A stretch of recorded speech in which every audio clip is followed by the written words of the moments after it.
ألا بذكر الله تطمئن القلوب. الحمد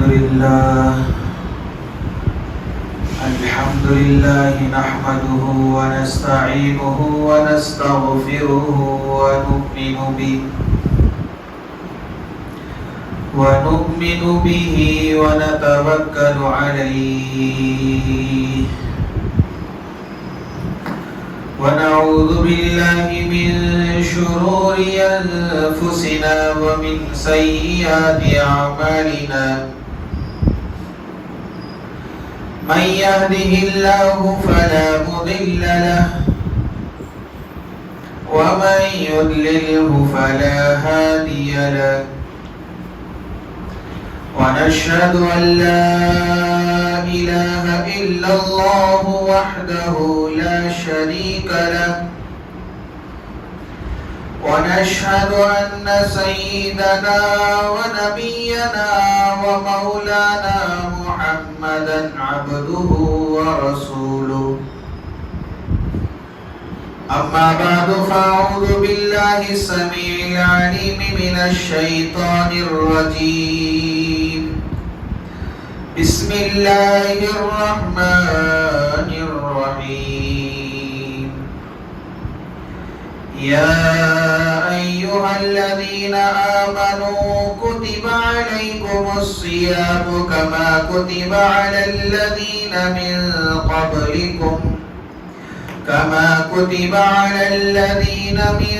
قبلكم لعلكم تتقون.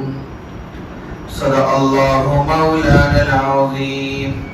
وقال النبي صلى الله تعالى عليه وسلم: الصوم لي وأنا أجزي به، أو كما قال النبي صلى الله تعالى عليه وسلم: رب اشرح لي صدري ويسر لي أمري واحلل عقدة من لساني يفقه قولي.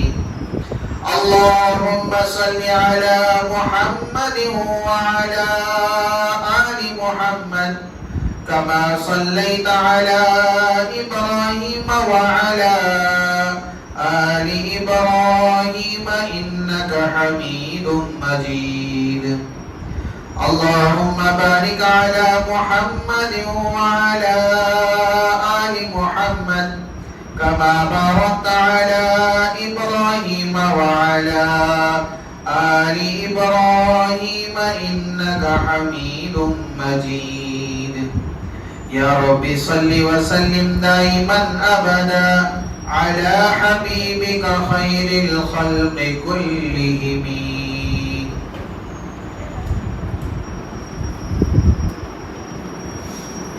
معزز سامعین کرام اور میرے غیور مسلمان بھائیوں، بزرگوں اور دوستوں، اللہ رب العزت کا احسان ہے کہ اس پروردگار نے ہم لوگوں کو اپنی زندگی کا ایک قیمتی وقت اپنے گھر کے اندر گزارنے کی توفیق عنایت بخشی ہے۔ آج شعبان المعظم کی 19 تاریخ ہے۔ چند دنوں کے بعد شعبان کا مہینہ ختم ہو جائے گا، اس کے بعد رمضان المبارک کا مہینہ شروع ہوگا۔ اللہ رب العزت سے دعا گو ہوں کہ اللہ تعالی ہم تمام کو رمضان جیسا باسعادت اور بابرکت مہینہ نصیب فرمائے۔ میرے عزیز دوستو، ہر چیز اللہ رب العزت کے قبضے میں ہے. جو چیزیں ہمارے قبضے میں ہیں وہ بھی اللہ رب العزت کے قبضے ہی میں ہیں. دلی تسلی کے لیے ہم لوگ تو یہ کہتے ہیں کہ یہ میرا ہے، یہ میرا ہے، یہ میرا ہے، لیکن جب موت واقع ہوگی تو اس وقت پتہ چلے گا کہ کون سی چیز میری تھی اور کون سی میری نہیں. ہر چیز پر قبضہ اللہ رب العزت کا ہے.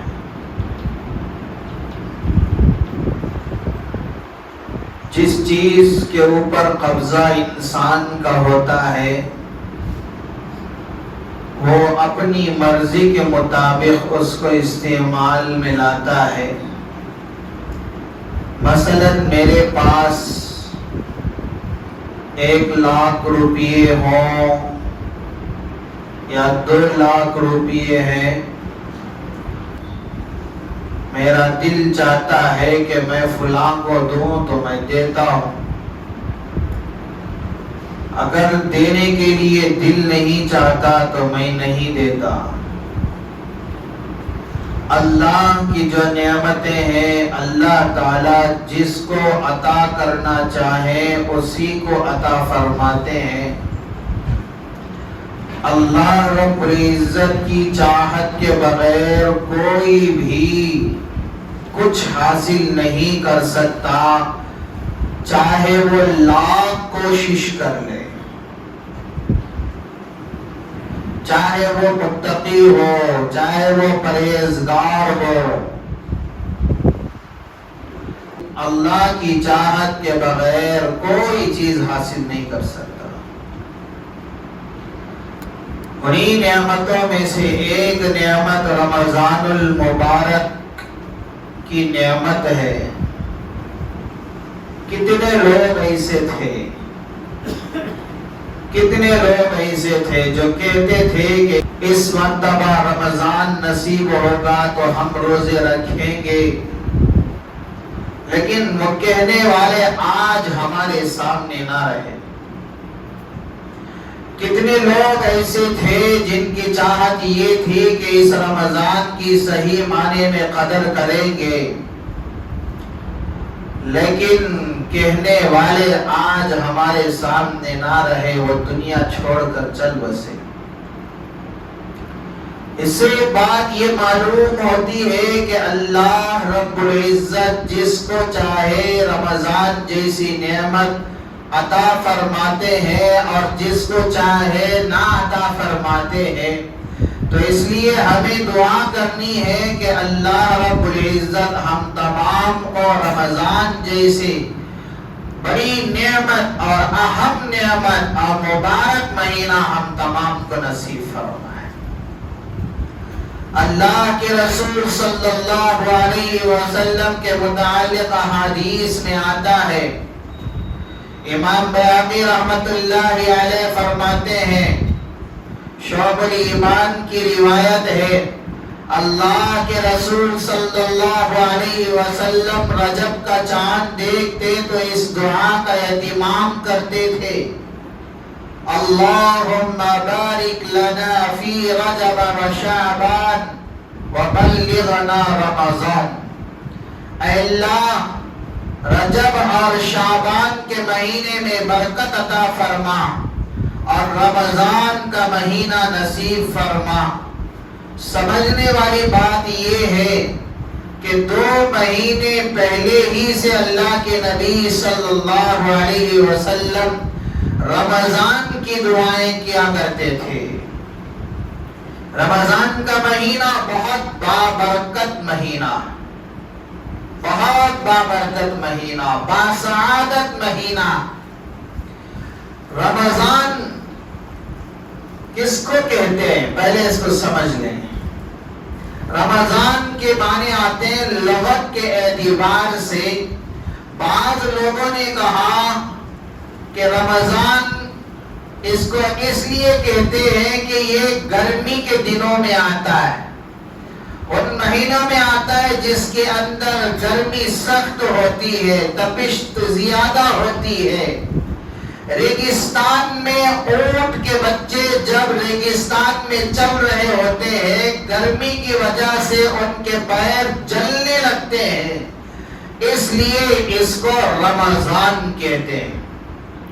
اور بعض نے کہا کہ جن دنوں میں روزوں کی فرضیت نازل ہوئی وہ سخت گرمی کے دن تھے، اور سخت گرمی تھی، پیاس زیادہ تھی، تو اس لحاظ سے اس مہینے کو رمضان کہتے ہیں۔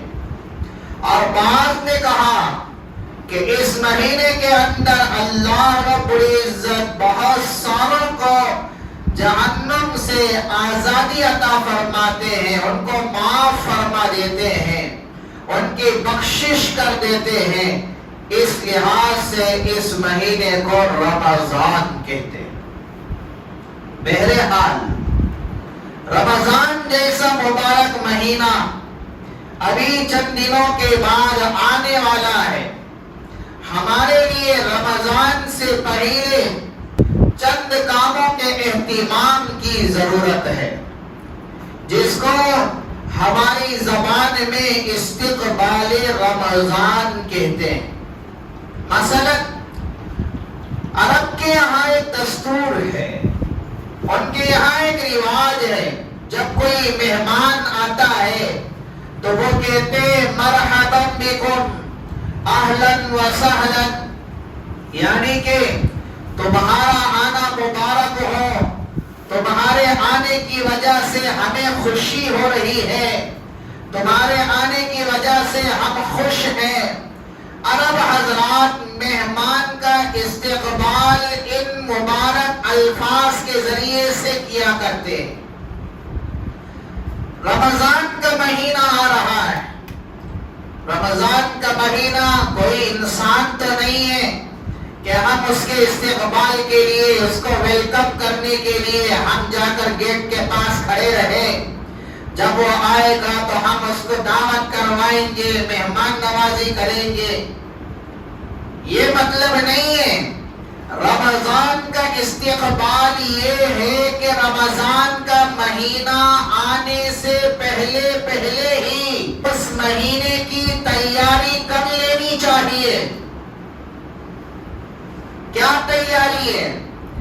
کہ رمضان کے مہینے کے اندر جن جن چیزوں کی ہمیں ضرورت پڑے گی، ان چیزوں کی تیاری شعبان کے مہینے کے اندر ہی کرنی ہے۔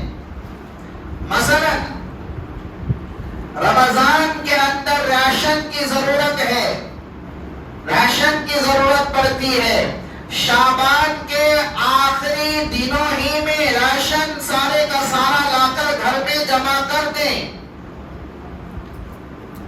رمضان کے مہینے کے اندر عید آتی ہے، رمضان کے بعد عید کی شاپنگ کی ضرورت پڑتی ہے، عید کے لیے کپڑے خریدنے ہوتے ہیں، جوتے خریدنے ہوتے ہیں، اور اپنے گھر والوں کو کپڑے دلوانی ہوتی ہیں، اپنے بچوں کے لیے کپڑے خریدنے ہوتے ہیں۔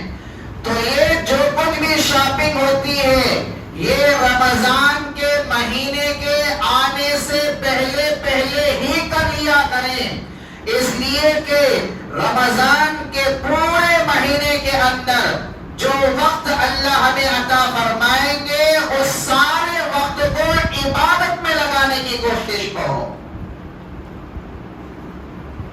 ہمارے یہاں تو رواج یہ ہے، شعبان کے مہینے میں رمضان کی تیاری کی کوئی فکر نہیں ہوتی۔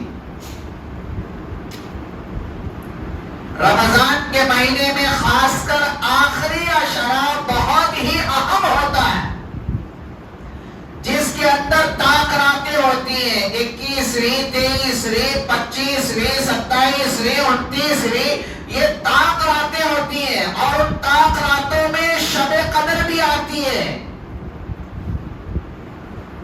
اور آخری عشرہ بہت اہمیت کا حامل ہوتا ہے۔ اور ہمارے یہاں تو رواج یہ ہے کہ رمضان کے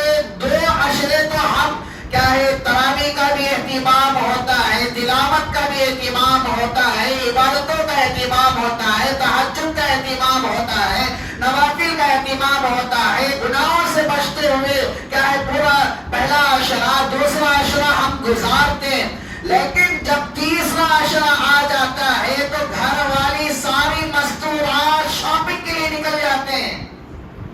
صرف عورتیں نہیں، مرد حضرات بھی شاپنگ کے لیے نکلتے ہیں، اور وہ آخری 10 دن جو سب سے زیادہ اہمیت کے حامل تھے، ان 10 دنوں میں روزے بھی چھوٹ جائیں گے، تراویحوں کا اہتمام بھی نہیں ہوگا، تہجد کی پابندی بھی نہیں ہوگی، قرآن کی تلاوتیں بھی نہیں ہوگی، اذکار کی پابندی بھی نہیں ہوگی، اور شاپنگ کے لیے آپ بازار میں جائیں گے، وہاں پر بدنظری بھی ہوگی، بدنگاہی بھی ہوگی، وہاں پر فحاشی بھی ہوگی، عریانیت بھی ہوگی، اور وہاں پر قیمتیں بھی ہوگی، چوریاں بھی ہوگی، کیا ہے وہاں پر جھوٹ بھی بولا جائے گا، اور وہاں پر کیا ہے وعدہ خلافی بھی ہوگی، سارے کے سارے گناہ وہاں پر ہوں گے۔ جتنے بھی نیکیاں پہلے عشرے میں اور دوسرے عشرے میں اور محنت کے ساتھ، شوق کے ساتھ، دلچسپی کے ساتھ، جذبے کے ساتھ کیے تھے، وہ ساری کی ساری نیکیاں آخری عشرے میں ختم کر دیں گے، برباد کر دیں گے۔ اور یہ ہمارے یہاں رواج ہے، ہر گھر کے اندر شاپنگ کے لیے آخری عشرے میں نکلتے ہیں۔ رمضان کے استقبال کا مطلب یہ ہے کہ رمضان کا مہینہ آنے سے پہلے پہلے ہی رمضان کے مہینے کے اندر جن جن چیزوں کی ہمیں ضرورت پڑتی ہے وہ ساری چیزوں سے ہم فارغ ہو جائیں شعبان کے مہینے ہی میں، اور پورے ایک سوئی کے ساتھ رمضان کا مہینہ اس کی قدر کرتے ہوئے ہم گزارنے والے بنے۔ یہ ہے استقبال رمضان۔ اگر اللہ ہمیں عطا کر دے رمضان کا مہینہ تو میرے بھائیوں خاص کر اس مہینے کو اس کی اہمیت سمجھتے ہوئے اور اس مہینے کی قدر کرتے ہوئے صحیح معنی میں اس مہینے کو گزارنے کی کوشش کیا کریں۔ اسی لیے اللہ کے رسول صلی اللہ علیہ وسلم شعبان کے مہینے میں کثرت سے روزے رکھا کرتے تھے، عبادت زیادہ سے زیادہ کیا کرتے تھے، اور ہمیں بھی چاہیے کہ شعبان کے مہینے میں کثرت سے عبادت ہو۔ رمضان کا مہینہ آنے ابھی چند دن باقی ہے، قرآن کی تلاوت شروع کریں، تہجد کا اہتمام شروع کیا کریں، اور ذکر اذکار کی پابندی ہو، نوافل کا اہتمام ہو، عبادت کا شوق ہمارے اندر ابھی سے پیدا ہو، تاکہ رمضان کا مہینہ جب ہمیں نصیب ہو جائے تو اس وقت مکمل طور پر عبادت میں اپنا وقت ہم دے سکیں۔ اور ہم تو گزار دیتے ہیں شعبان کا مہینہ، ابھی چاند نظر نہیں آیا نا، چاند نظر آئے گا تو اس وقت سے عبادت شروع کر دیں۔ عبادت ابھی سے کرنی ہے، ابھی سے عبادت کا شوق ہوگا تو رمضان کے مہینے میں اور زیادہ شوق آئے گا۔ 1 گھنٹہ اب دے رہے ہیں تو رمضان کے مہینے میں 2 گھنٹہ دینا ہمارے آسان ہوگا۔ 10 رکعت نفل کا اہتمام ابھی سے ہم کر رہے ہیں تو رمضان کے مہینے میں 20 رکعت پڑھنا ہمارے آسان ہوگا۔ 1 پارے کی تلاوت ابھی سے ہم کر رہے ہیں تو رمضان کے مہینے میں 2 پاروں کی تلاوت کرنا ہمارے لیے مشکل نہیں ہوگا۔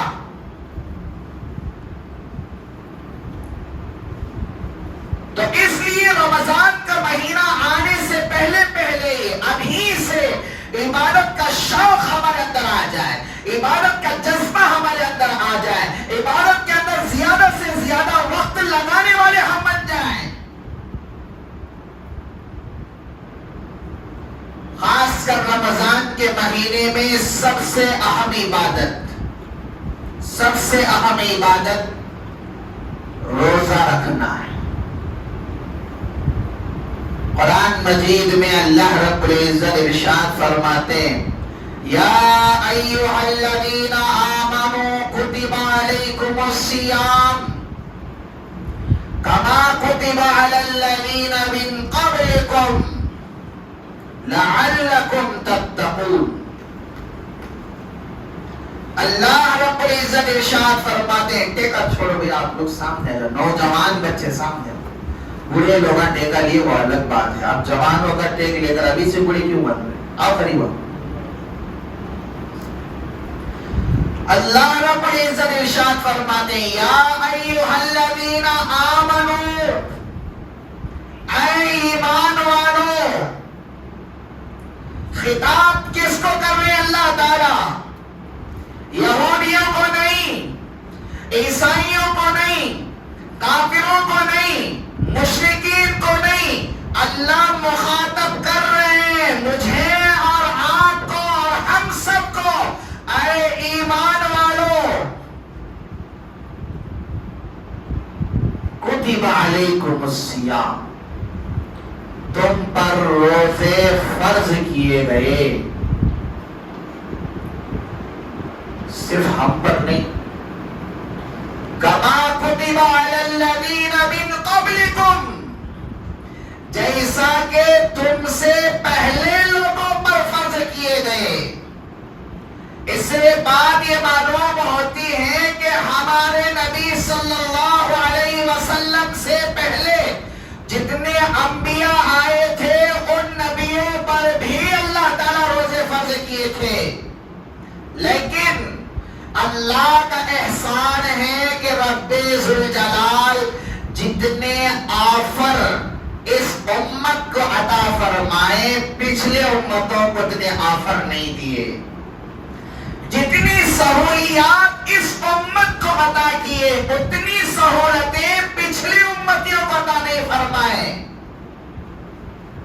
مثلا سب سے پہلی سہولت، اللہ رب العزت کا سب سے پہلا انعام اس امت پر، اللہ نے سحری کا حکم دیا، سحری کھاؤ، سحری کھانے کا حکم دیا۔ اور پچھلے جو امت آئی تھی پچھلے لوگوں پر سحری کا حکم اس معنی میں تھا، ہمارے اور ان کے سحری میں فرق ہے، اور ہمیں حکم ہے سو کر اٹھنے کے بعد سحری کیا کرو، لیکن پچھلے لوگوں کے لیے حکم یہ تھا کہ رات میں اگر وہ سو گئے اور سو کر اٹھتے روزہ ان کا وہاں سے شروع ہو گیا، سونے سے پہلے ہی وہ لوگ سحری کر لیے تو خیر، اگر سحری نہیں کیے تو سحری نہیں کر سکتے، ان کا روزہ اسٹارٹ ہو گیا۔ یہ انعام ہے اللہ کی طرف سے، احسان اس امت پر۔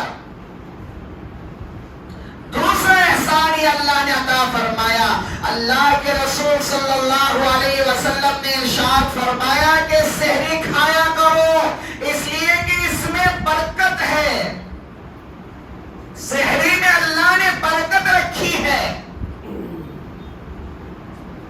چاہے کھجور کا ایک ٹکڑا کیوں نہ ہو، چاہے ایک نوالا آپ کیوں نہ کھائیں، چاہے دودھ کا ایک گھونٹ کیوں نہ ہو، لیکن کھایا کرو، سحری کیا کرو، برکت اللہ تعالیٰ عطا فرمائیں گے۔ پچھلے لوگوں کے روزے کیسے تھے؟ پچھلے لوگوں کے روزے سخت گرمی کے روزے، سخت گرمی، رہنے کے لیے صحیح سے مکان نہیں، رہنے کے لیے صحیح سے گھر نہیں، اور سفر میں جاتے تھے تو بہت سخت گرمی، محنت کے لیے نکلتے تو بہت سخت دھوپ، اور ریگستان میں اور زیادہ تکلیف، لیکن اتنی سخت تکلیف میں بھی روزوں کا اہتمام ہوا کرتا تھا۔ اور آج ایئر کنڈیشن، ہمارے روزے کیسے؟ نماز پڑھ لے تو صبح ہی سویا تو کب اٹھتا؟ دوپہر کی اذان میں، اور وہ بھی اے سی میں، اور وہ بھی نرم نرم گدوں پر. کبھی ہمیں روزے جیسا لگا، کبھی ہمارا پیٹ لٹکا، کبھی ہمیں بھوک محسوس ہوئی، کبھی ہمیں پیاس محسوس ہوئی. صرف زبان تھوڑی سی سوکھی تو ہمیں ہاں ہاں ہاں کرتے. تھوڑا سا سوچ کر دیکھیں کہ اس گرمی کے اندر، ریگستان میں، ان جھوپڑیوں کے اندر رہ کر، پہاڑوں کے اس گرمی میں رہ کر روزے کیسے رہا کرتے تھے. احسان اللہ کا، شکر اللہ کا. اللہ رب العزت نے آفر ہمیں عطا فرمایا کہ روزہ رکھ لیں. صبح سحری کے بعد سے لے کر افطار تک آپ اپنے خواہش کو روکے رکھو، اور افطار کرنے کے بعد سے لے کر سحری کرنے تک پوری رات آپ بیوی سے ملنا چاہتے ہو تو مل سکتے ہو. لیکن پچھلے لوگوں کو ان دنوں میں بیوی سے دور رہنے کا حکم دیا. احسان ہے اللہ کا. اور اللہ رب العزت کا انعام ایک اور یہ بھی ہے، اللہ رب العزت اس امت کے روزگار سے محبت کتنی کرتے ہیں ذرا ہم سمجھیں اس بات سے. اللہ کے رسول صلی اللہ علیہ وسلم ارشاد فرماتے ہیں جب مسلمان روزہ رکھتا ہے، اللہ کے رسول صلی اللہ علیہ وسلم کے ارشاد کا مطلب بیان فرما رہا ہوں، جب روزہ دار روزہ رکھتا ہے، صبح سے شام تک بھوکے رہنے کی وجہ سے، اس کا معدہ خالی ہونے کی وجہ سے جو بو اٹھتی ہے، جو بدبو پھیلتی ہے، اور وہ بدبو منہ اور ناک کے ذریعے سے نکلتی ہے، یہ بو اللہ رب العزت کے یہاں پہ مشک اور عنبر کی خوشبو سے بھی زیادہ محبوب ہے.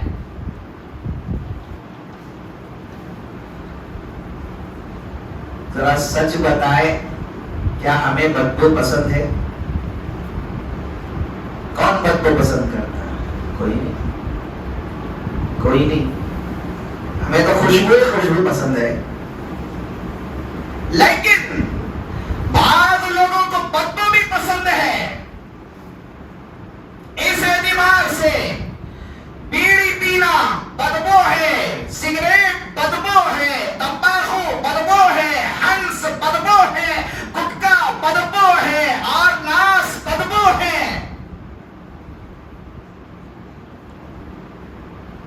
پھر بھی لوگ کہتے ہیں کہ بدبو پسند نہیں.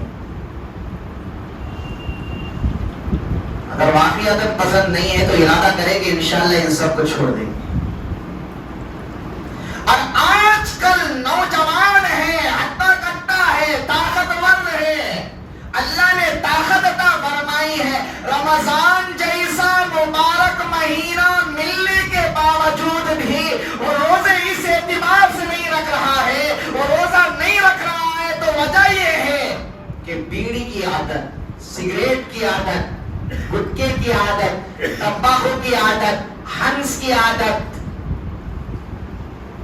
یہ بری لتوں کی وجہ سے روزہ چھوڑ رہا ہے مسلمان. بیڑی پیانی تو رہ سکتا نہیں، مر جاتا، بولتا کہ میں نہیں رہ سکتا. تھوڑا گٹکا نہیں ڈالا تو اوپر نیچے ہو جاتا. ہنس کی پوٹلی رکھیانی تو اسے نہیں ہوتا. مزاج آج ایسا ہو گیا.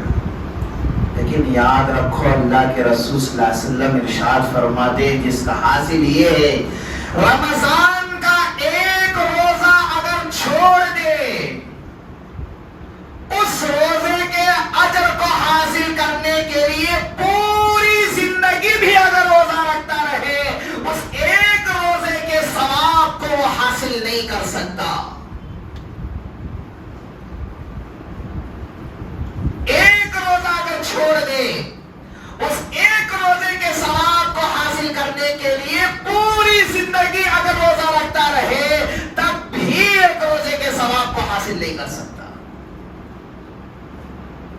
اتنا بڑا آفر، اور اتنے بڑے آفر کو چھوڑ رہا ہے کس بنا پر؟ 5 روپے کے سگریٹ کے واسطے، 5 روپے کے پان پراگ کے واسطے، وہ بھی چاپ کو تھوکتا سو، لیکن وہ چاپ کو تھوکنے کے واسطے روزہ چھوڑ رہا ہے۔ اہمیت معلوم نہیں ہے، قدر معلوم نہیں ہے۔ قدر معلوم ہوگی، 10 روپے کی قدر معلوم ہے، خون پسینہ بہانے کے لیے تیار ہے۔ کرنٹ کے کھمبوں پر اپنی جان کو سامنے رکھتے ہوئے، موت کو دیکھتے ہوئے چڑھ کر محنت کرنے کے لیے تیار ہے، چند کوڑیوں کے عوض۔